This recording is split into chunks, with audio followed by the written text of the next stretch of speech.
Hi, Danielle. Welcome to my vlog. Today, I want to share the personal framework I'm building for supporting people who are going through grief and loss. I want to talk about the values that will guide me, the theories that will influence me, and how I'm going to try to be culturally and ethically responsible in my work. I had been a stay-at-home mom for 21 years. And while I loved raising my family and the memories that came with it, it also meant putting my career and personal growth on hold. I'd always wanted to return to school and had taken university courses off and on, but the timing never felt quite right for me to go back full-time. After 20 years, life finally seemed to have settled enough for me to pursue that goal. And I was thrilled to be accepted into the social work program. Just as this new chapter was beginning, my dad suddenly passed away. Even though he was 96 and his death wasn't necessarily unexpected, it was still a shock and I was deeply sad. Until then, until then, I had supported my parents with errands and appointments. They didn't drive or anything, but my dad had managed most of the caregiving, including caring for my mom, who has severe dementia. After his death, that responsibility suddenly shifted completely to me, and I became her primary caregiver. And I experienced a lot of emotions when he passed away. I was obviously really sad, but I was also angry that my siblings didn't have the responsibility and I was left to do this on my own. I was disappointed that this might take away my chance to go to school. I was resentful that I had to go back to caring for what I felt like was a child again. I felt guilt when I wasn't spending time with her, and guilt when I was with my family and not with her. I felt like nobody my age could relate to having to do this or being in the same stage, who were in the same stage of life as me. I think this experience shaped my perspective on grief because it gave me a new understanding that grief is not just one feeling. It's not just sadness. It has so many layers and is so multifaceted. I can feel sadness, relief, fear, and anger all at the same time, and that grief can change from one moment to the next. One of the things I read while preparing was coping with grief and other sources of stress. Many people turn to religious resources, perhaps in part because these resources offer something beyond the limits of this world as people confront crises of meaning. I think this is totally me. This is how I find meaning and purpose in my losses, my disappointments, my failed expectations. And I find that when I'm talking with someone, this is usually where I go to offer direction and purpose to them. This is something that I recognize will impact my practice for sure. And it's something that I will have to continually need to be conscious of and recognize. I'm continually learning and developing my personal practice framework in social work. But after taking this class, I recognize that grief and loss is kind of at the heart of social work.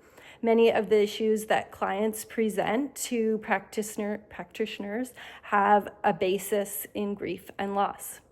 And so my goal is to practice in a way that allows autonomy, maintains dignity, and creates space for people to move through grief at their own space or at their own time. I think these three values are kind of like a circle and they work together. When I allow someone to have autonomy in choosing how and how long they grieve, I'm giving dignity. When I try and influence timelines, I'm taking away autonomy and I'm degrading someone by implying that I know better than them, or when I disregard or downplay cultural practices, I'm taking away autonomy and removing dignity. My approach at this moment is grounded in two grief theories that align closely with these social work values, and ones that I believe I can practice trauma-informed care within.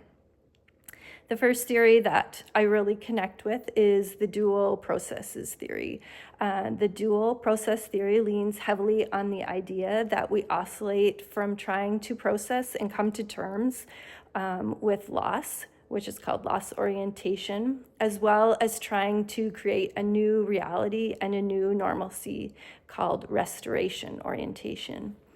I really appreciate the idea of being allowed to grieve and process while also acknowledging moments focusing on adapting to life changes, including rebuilding routines and learning new roles within our new realities. I particularly like the idea of being allowed to take breaks in our grief, which can help individuals recharge, and then facing your grief again helps you release emotions so that you can keep going in your everyday life. I personally like the idea that clients are not going backwards when grief resurfaces, but also the idea that no one can sustain emotionally being in constant grief. That feelings of wanting to move forward toward practical adjustment is really just as normal and natural as feelings of sadness. The next theory that resonates with me is the meaning-making theory.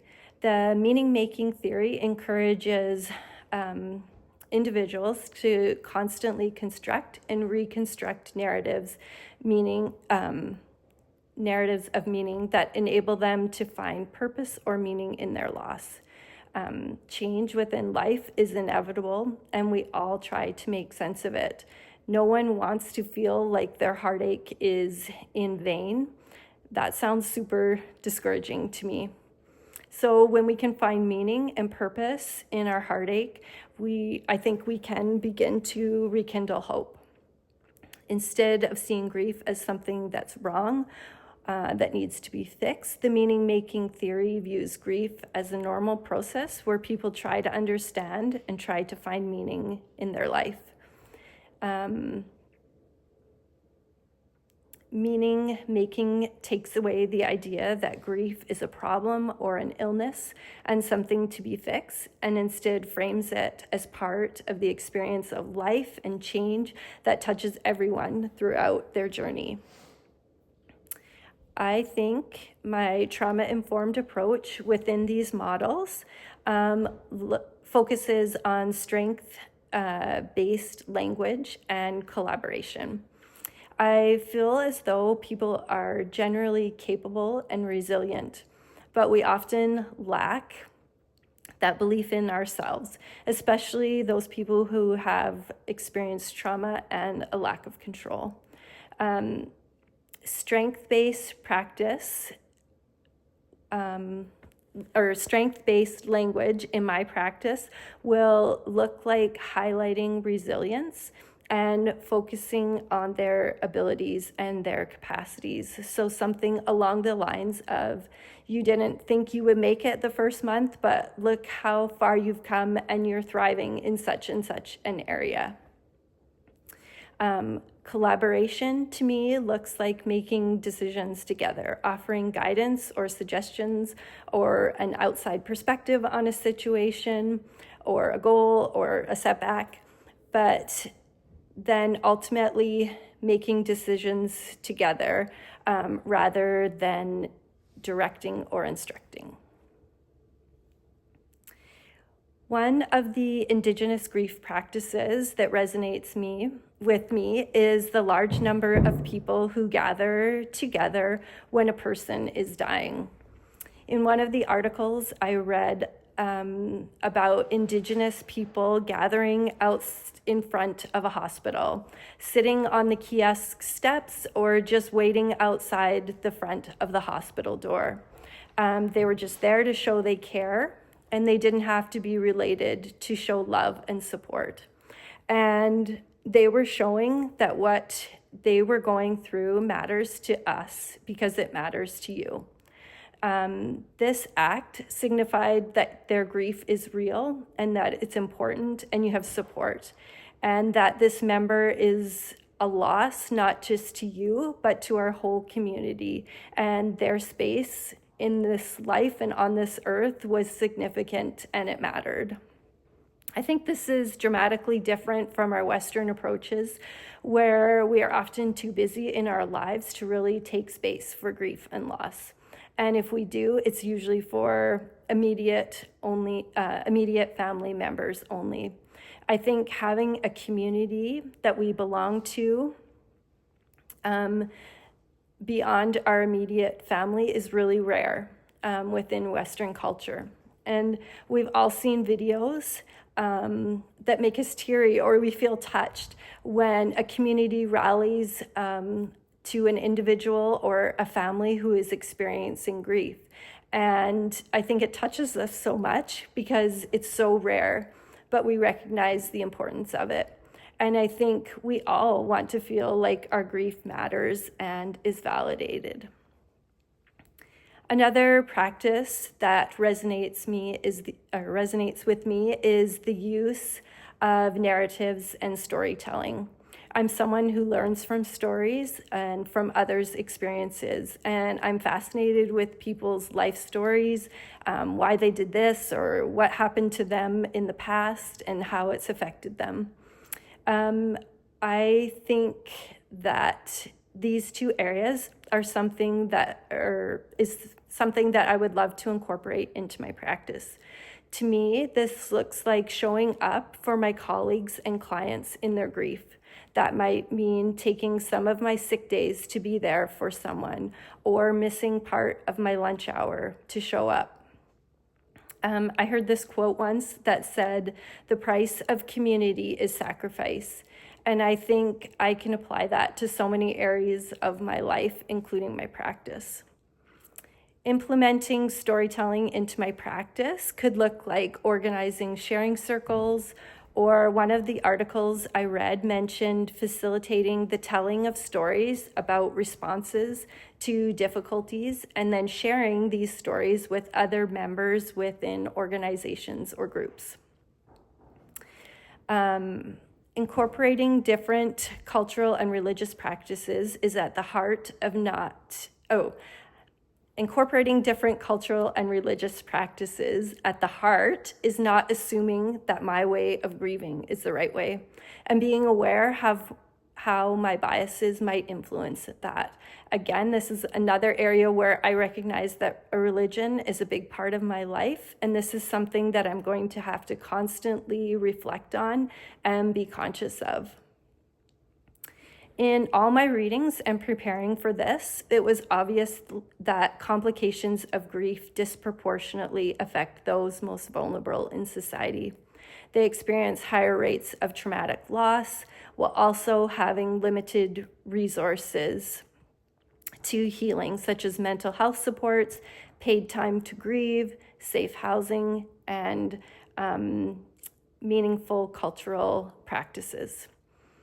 As daily survival needs take priority, people push grieving rituals or emotional processing to the side, creating heavier, more complex grief experiences that are often compounded by ongoing stress, historical trauma, or just the structural inequalities. My role as a social worker in addressing these inequalities while supporting grieving clients will look different in each situation.